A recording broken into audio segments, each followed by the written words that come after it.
Saludos amigos, seguidores de mis videos en YouTube. Buen día para todos. Héctor Alfa Delta 4 Canadá, desde la ciudad de Puerto Santa Lucía. Hoy les traemos un tema bastante interesante, pero a la vez preocupante para muchos radioaficionados del mundo. No solo usuarios del IC 7610, sino también del IC 7300 y de cualquier otro radio. Hoy vamos a hablar del tema de las fuentes de alimentación.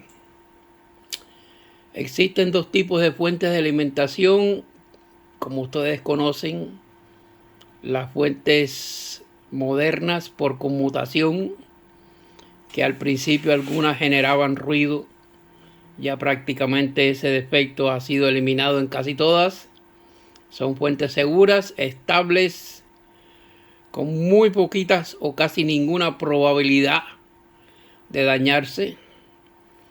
Las más sofisticadas vienen con su voltímetro y amperímetro, otras no. Son fuentes muy confiables. Yo personalmente utilizo una hace 10 años. Ahí la pueden ver. Aunque muchos no confían en la compañía MFJ, la tengo hace 10 años funcionando. Nunca se ha dañado. Nunca se ha puesto ni en corte, ni ha tenido sobrevoltaje. Variable de 0 a 16 voltios, capacidad 30 amperes. Ok. Pero hay algunos radioaficionados que prefieren las fuentes antiguas, conocidas como fuentes análogas. Hay quien le llama fuentes lineales. Estas fuentes, algunas son excelentes, sobre todo la compañía Astron. Pero estas fuentes, el 80% de ellas no son muy buenas. Tienen dos problemas.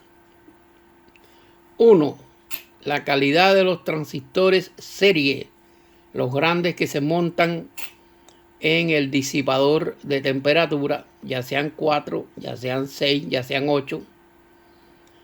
Hay algunos transistores que son muy débiles, específicamente los 2N3055, que con mucha facilidad se ponen en corte entre colector y emisor.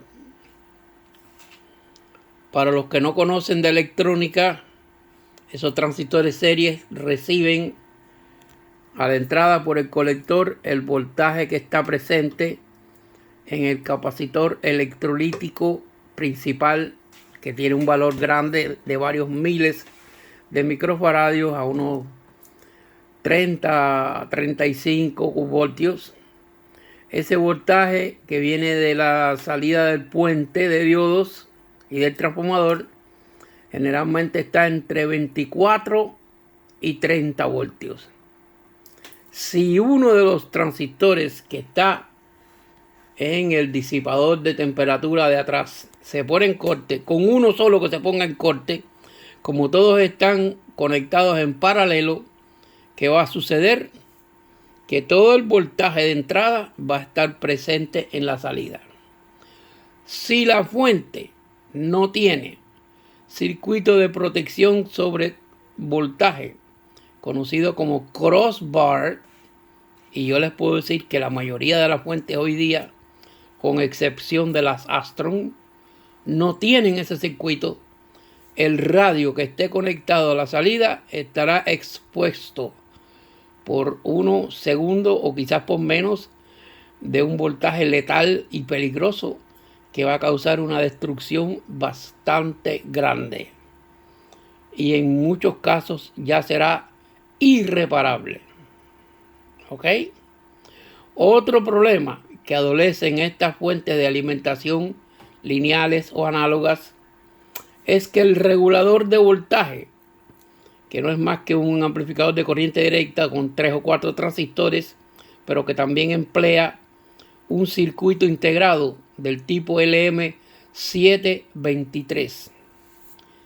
A menos que este circuito integrado esté soldado en una placa cuyo cobre esté anclado a tierra o chasis, porque muchos fabricantes no lo anclan a tierra, y entonces ese circuito integrado será altamente sensible a los campos electromagnéticos generados dentro de su cuarto de radio, sobre todo si ustedes están utilizando potencias altas como yo, que tengo 1500 vatios siempre.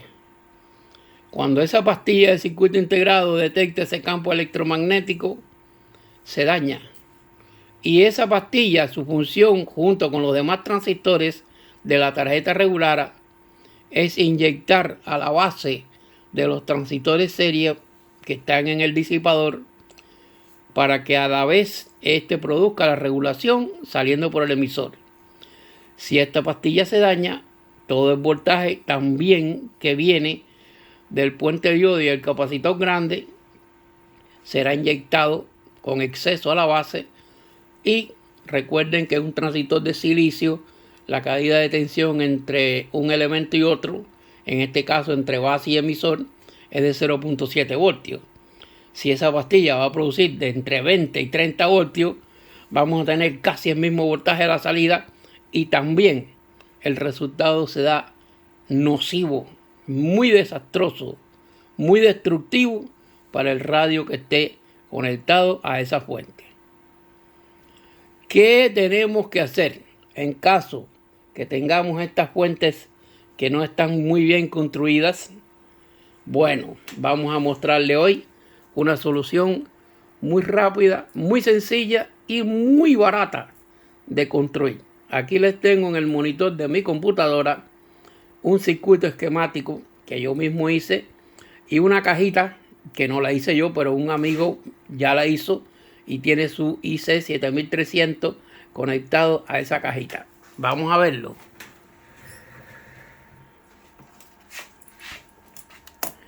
Vamos a ver inicialmente el circuito que yo les propongo que construyan.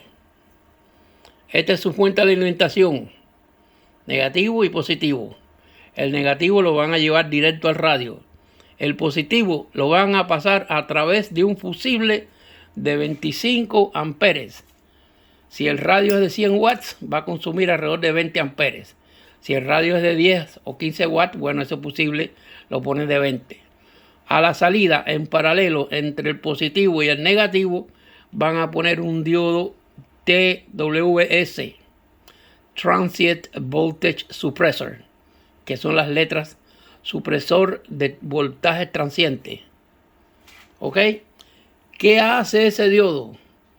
Cuando el voltaje de la salida de la fuente se ponga por encima del voltaje de corte de él, en este caso tenemos el 1.5 KE15A, que es aproximadamente de ese tamaño. Ese diodo tiene un voltaje de corte de 16 voltios y responde en microsegundos. Es el dispositivo más rápido que hay para respuesta rápida para este problema. Él se va a poner en cortocircuito, él se va a dañar. Cuando él se ponga en cortocircuito, se va a llevar este fusible que está ahí. Si ustedes tienen una fuente que esté protegida contra cortocircuito, probablemente el voltaje se va a ir a cero, además de volarse el fusible. Si no quieren poner el fusible y la fuente suya responde rápido a cortocircuitos, pues no usen el fusible. Yo les recomiendo que lo usen siempre.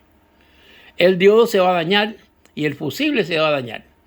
Pero es mucho más fácil y mucho más económico reemplazar un fusible y un diodo, que ambos cuestan centavos.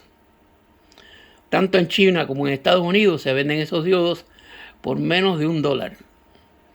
Yo compré hace poco un paquete de 50 diodos de esos en China, que 50 me salieron por menos de $5.